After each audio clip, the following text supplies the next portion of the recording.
Hello students, परत एकदा स्वागत आहे तुमचं आपल्या एका नवीन व्हिडिओमध्ये.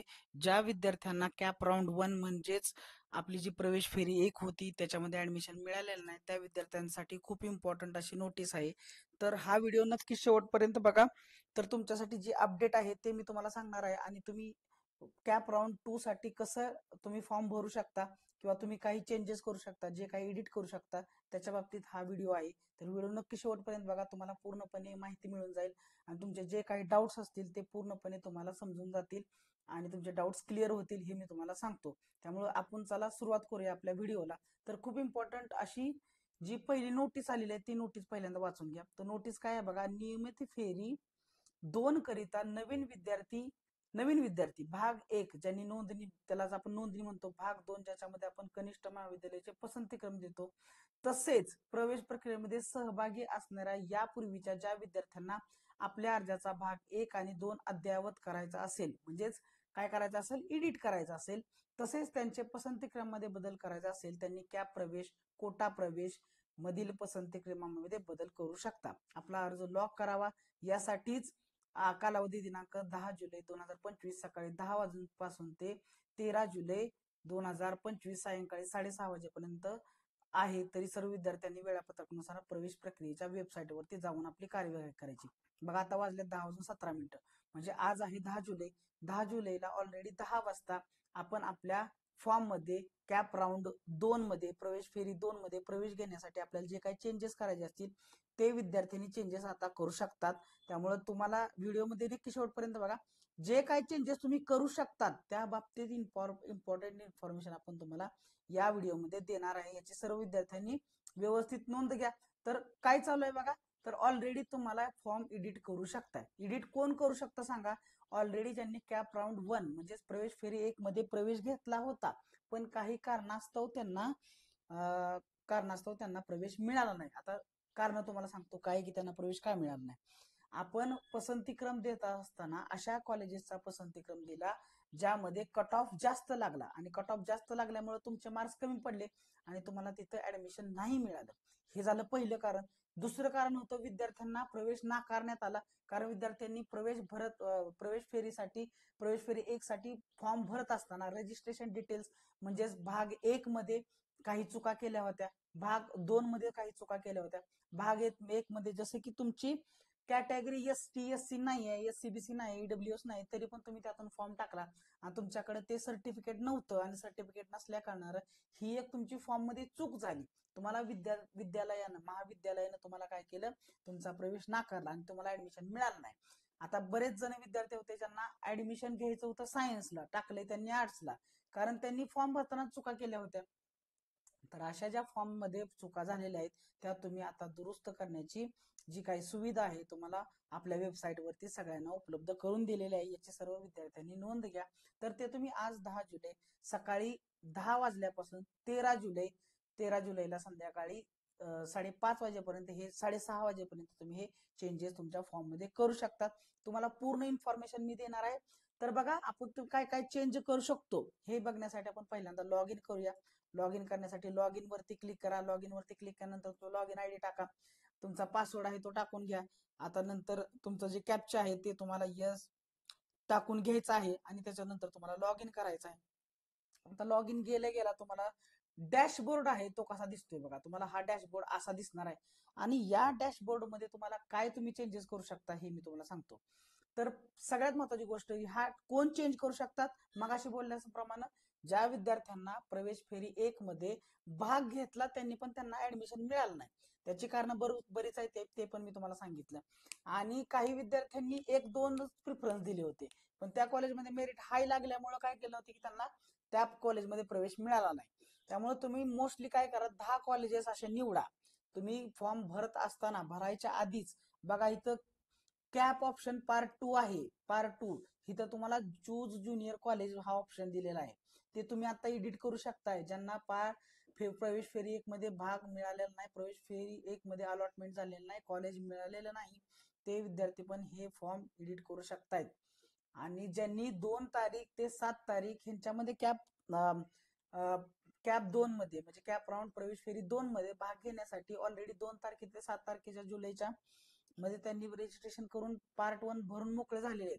पार्ट 1 लॉक करणं गरजेचं आहे सगळ्या विद्यार्थ्यांनी, लक्षात ठेवा. त्याशिवाय तुम्हाला पार्ट 2 भरता येणार नाही आणि पार्ट 2 भरून तुम्हाला पुढच्या पण गोष्टी आहेत त्या करता येणार नाही. त्यामुळे बघा तुम्ही इथे गेला तर तुम्हाला इथं रजिस्ट्रेशन डिटेल्स दिसतील. सगळ्यात महत्वाची गोष्ट, ज्या विद्यार्थ्यांनी ऑलरेडी लॉक करून ठेवलेला आहे, चेंजेस करायचे आहेत, त्यांनी इथं जायचंय बघा, लॉक ऍप्लिकेशन फॉर्म. पार्ट 1 च्या खाली इथं लॉक ऍप्लिकेशन फॉर्म मध्ये जावा आणि हा अनलॉक करणं गरजेचं आहे. अनलॉक करा आणि अनलॉक करून झाल्यानंतर तुम्हाला तुमचे जे रजिस्ट्रेशन डिटेल्स असतील ते तुम्ही चेंज करू शकताय. त्याच्यानंतर तुम्ही तुमचे ऍड्रेस डिटेल्स असतील ते तुम्ही चेंज करू शकताय. पर्सनल डिटेल्स जे असतील ते तुम्ही चेंज करू शकताय जर तुम्हाला करायचे असतील तर. कॅटेगरी आणि रिझर्वेशन हे तुम्ही चेंज करू शकता. तुमची कॅटेगरी जर वेगळी आधी असेल आणि नंतर तुमची कॅटेगरी वेगळी करायची आहे तुम्हाला, करायचे म्हणजे त्याचं सर्टिफिकेट तुम्हाला पाहिजे बरं का, त्याशिवाय तुम्ही करू नका. कॅटेगरी जर इथलं काय बदलायचं असेल, हँडिकॅप असेल नसेल, हँडिकॅप ते तुम्हाला टाकायचं असेल ते तुम्ही इथं, मायनॉरिटी असेल नसेल, इन हाऊस कोटामध्ये ऍडमिशन घ्यायचं असेल नसेल तुम्हाला, तर इथून चेंजेस करू शकताय. त्याच्यानंतर क्वालिफिकेशन डिटेल्स काय तुमचे बदलणार नाही, ते आहे तसेच राहतील. आणि सगळ्यात महत्वाची गोष्ट, पार्ट 1 मध्ये जर काही डॉक्युमेंट सध्या अवेलेबल नसतील तर तुम्ही हा अंडरटेकिंग 3 नंबर ऑप्शन मधला अंडरटेकिंग फॉर्म भरा आणि अंडरटेकिंग फॉर्म भरून मग त्याच्यामध्ये जे आहेत ते टिक करा, नाही त्याला पण टिक करा आणि फॉर्म हा भरून द्या. पण सगळ्यात महत्वाची गोष्ट, जेव्हा तुमची कॅप राऊंड अलॉटमेंट 2 होती बघा, अलॉटमेंट होती कॅप राऊंड 2 ची होऊन, त्यावेळेस पण तुम्हाला हे डॉक्युमेंट एडिट करण्याची मुभा दिलेली असते. त्यामुळे इथं जर काही डॉक्युमेंट अवेलेबल नसतील तर जेव्हा अलॉटमेंट होईल त्यावेळेस ते डॉक्युमेंट तुम्ही अपलोड करू शकता. आता नसतील तर इथं अंडरटेकिंग भरून द्या. 10वीचं मार्कशीट आणि स्कूल लिव्हिंग सर्टिफिकेट सगळ्यांकडे असेल त्यांनी ते इथं अपलोड करू शकताय. त्याच्यानंतर ऑलरेडी प्रोसेसिंग फी असेल ती पे केली असणार आहे आणि त्याच्यानंतर तुम्हाला काय करायचं आहे, इथं तुमचा फॉर्म तुम्हाला लॉक करणं गरजेचं आहे. आता हा अनलॉकच आहे, पण अनलॉक करून परत त्याला तुम्हाला फॉर्म चेंजेस करून मग तुम्हाला हा लॉक करणं गरजेचं आहे. अनलॉक केल्या बरोबर तुम्हाला बघा कॅप ऑप्शन पार्ट 2 हे चेंज करू शकता तुम्ही. बघा, ज्या विद्यार्थ्यांना आपली पूर्ण स्ट्रीमच बदलायची, म्हणजे आधी प्रवेश फेरी 1 मध्ये आर्ट्स साठी ऍडमिशन टाकलं होतं, आता ते सायन्सला टाकू शकतायत. आता समजा त्यांनी कॉमर्स टाकलं होतं, त्यांनी आर्ट्सला टाकू शकतात आणि वाईस वर्सा, सायन्सला टाकलं असेल त्यांना आर्ट्सला टाकू शकतात. म्हणजे तुम्हाला जर तुमची जर स्ट्रीम बदलायची असेल तर तुम्ही स्ट्रीम हे चेंज करू शकता. तुमचं मीडियम तुम्ही चेंज करू शकता. तुम्ही आधी चुकून जर मराठीला क्लिक केलं असेल तर मग इंग्लिश करू शकता, इंग्लिश केलं असेल तर मराठीला करू शकता, हिंदीला करू शकता, उर्दू करू शकता. तुम्हाला पाहिजे ते मीडियम तुम्ही इथं टाकू शकताय. त्याच्यानंतर सगळ्यात महत्वाचा पार्ट येतो ज्युनियर कॉलेजेस. सगळ्यात लक्षात ठेवा महत्वाची गोष्ट, ज्युनियर कॉलेज भरत असताना तुम्हाला इथं प्रिफरन्सेस द्यायचे. प्रिफरन्सेस द्यायचे की किती तुम्ही 10 कॉलेज टाकताय का 5 कॉलेज टाकताय का किती कॉलेज टाकताय बघा, आणि याच्यामध्ये प्रिफरन्सेस व्यवस्थित द्या. हे प्रिफरन्सेस बघत असताना तुम्हाला महत्वाची सगळ्यात गोष्ट सांगतो, तुम्ही इथून लॉग आउट करा, आधी लॉग आउट करा आणि लॉग आउट करून बघा, तुम्हाला जेव्हा तुम्ही होमला जाताय, होमला गेल्याबरोबर तुम्हाला vacancy list, cut off list आणि तुम्हाला स्टॅटिस्टिक असं सगळं काही बघायला मिळतंय बघा. तर त्याच्यावरून तुम्ही काय करा, तुमच्या कॉलेजला तुम्हाला जे कॉलेज पाहिजे आहे त्या कॉलेजला किती कट ऑफ लागलेला होता. समजा 245 ला कट ऑफ लागला होता, मला 241 आहेत, म्हणजे मला ते कॉलेज टाकलं पाहिजे आणि मला तिथं कॉलेजला ऍडमिशन मिळून जाईल. तर अशा प्रकारे ते कट ऑफ लिस्टचा तुम्ही उपयोग करू शकताय. नंतर वॅकन्सी लिस्ट, याच्यावरून तुम्ही बघू शकता, काय बघू शकता सांगा, त्या पर्टिक्युलर कॉलेजला किती जागा अवेलेबल आहेत आणि त्यातल्या किती जागा कॅप राऊंड प्रवेश फेरी 1 मध्ये भरलेल्या आहेत, इन हाऊस किती होत्या आणि मॅनेजमेंट कोटा किती होत्या आणि नंतर त्याच्यातला मायनॉरिटी किती होत्या, हे सगळं तुम्ही वॅकन्सी लिस्ट मध्ये बघू शकता. सो तुम्ही फॉर्म भरत असताना सगळ्यात महत्वाची गोष्ट, तुम्ही vacancy list, cut off list आणि स्टॅटिस्टिक हे आधी बघा जाऊन, आणि मग तुम्ही तुमच्या कॉलेजचा जो प्रिफरन्स आहे तो ठरवा. तर बघा इथे तुम्हाला वॅकन्सी लिस्ट दिसत आहे. तुम्ही वॅकन्सी लिस्ट जर इथं चूज करायला गेला तर इथं तुम्हाला वेगवेगळे तुम्हाला काय करतील बघा, इथं ऑप्शन येतील, ते ऑप्शन तुम्ही काय करू शकता, इथून सर्च करून तुम्ही बघू शकताय, असं ते आहे. त्याच्यानंतर आहे कट ऑफ लिस्ट, सेम तसंच आहे. कट ऑफ लिस्ट पण आपल्याला इथं ऑप्शन दिसतील आणि त्या कट ऑफ लिस्ट मध्ये तुम्ही बघू शकता. आणि त्याच्यानंतर आहे स्टॅटिस्टिक्स, हे पण सेम तसंच आहे.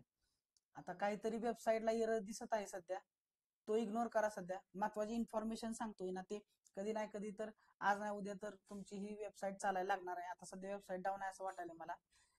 पण बघा, त्याच्यानंतर तुम्ही फॉर्म भरत असताना पार्ट 2 मध्ये तुमचे कॉलेजेस टाकून झाले, तुम्ही फॉर्म भरायच्या आधीच कॉलेजची लिस्ट बनवा आणि मग तुम्ही कॉलेजची लिस्ट द्या आणि त्याच्यानंतर मग काय करा तुम्ही कॉलेज लिस्ट टाकून दिल्यानंतर सगळ्यात महत्वाची गोष्ट तुम्हाला फॉर्म हा पार्ट 2 लॉक करणं गरजेचं आहे. पार्ट 1 आणि पार्ट 2 हे लॉक करणं गरजेचं आहे जर तुम्हाला प्रवेश घ्यायचा आहे प्रवेश फेरी 2 मधून. तर तुम्ही लॉक करा आणि मग तुमची आणि ते लॉक तुम्ही कधीपर्यंत करू शकताय 10 तारखेला सकाळी 10 वाजल्यापासून 13 तारखेला संध्याकाळी 6:30 वाजेपर्यंत तुम्ही हे सगळी प्रोसिजर करू शकताय. मला सांगा तुम्हाला जर काय अडचणी असतील तर तुम्ही मला कमेंट मध्ये विचारत चला, मी तुम्हाला त्या कमेंटचा आन्सर नक्की देईन. तर या प्रवेश फेरीचं जे नोटिफिकेशन आलेलं आहे प्रवेश फेरी 2 मध्ये कसा फॉर्म भरायचा, काय भरायचा, काय एडिट करू शकता, तर जे काही तुमचं जे व्यवस्थित असेल ते तुम्ही फॉर्म भरा आणि अजिबात गडबड करू नका. गडबड अजिबात करू नका.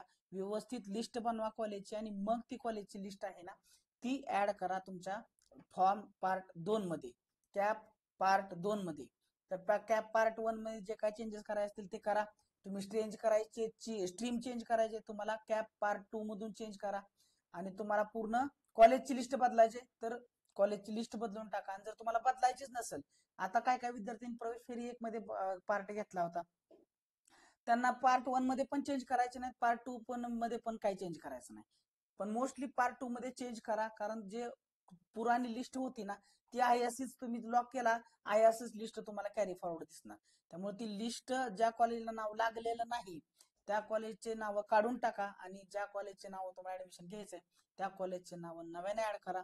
तर तुम्हाला 100% प्रवेश फेरी 2 मध्ये सगळ्यांना प्रवेश मिळेल ह्याची मी अपेक्षा करतो. आणि तुम्हाला जर काही डाऊट्स असतील काही अडचणी असतील तर मला नक्की कमेंट बॉक्समध्ये विचारा, त्याचा मी आन्सर देण्याचा प्रयत्न करेन. आणि जास्तीत जास्त विद्यार्थ्यांपर्यंत हा व्हिडिओ आपला शेअर करा. आणि सगळ्यात महत्वाची गोष्ट पसंतीक्रम 1चं जर ऍडमिशन मिळालं, पसंतीक्रम 1चं जर कॉलेज मिळालं तर तुम्हाला 100% ऍडमिशन घ्यावंच लागणार. आणि जर 2 ते 10 मधलं तुम्हाला जर ऍडमिशन करण्यासाठी कॉलेज मिळालं अलॉट झालं तर तुम्ही काय करू शकता त्याच्यामध्ये तुम्ही व्यवस्थित काय करू शकता त्याच्यामध्ये ऍडमिशन नाही घेतलं तरी तुम्हाला प्रवेश फेरी 3 मध्ये तुम्ही पार्ट घेऊ शकता. याची पण सगळ्या विद्यार्थ्यांनी नोंद घ्या. भेटूया आपण एका नवीन व्हिडिओमध्ये. तुम्हाला हा व्हिडिओ आवडला असेल तर लाईक करा आणि चॅनलला सबस्क्राईब करायला विसरू नका. आपल्या चॅनलवरती असेच इन्फॉर्मेटिव्ह व्हिडिओ 11वीच्या ऍडमिशन बद्दल आपण घेत असतो. तर आवडला असेल तर लाईक करा, शेअर करा आणि सबस्क्राईब करायला विसरू नका. भेटूया आपल्या एका नवीन video. Thank you one and all for listening patiently. Bye bye.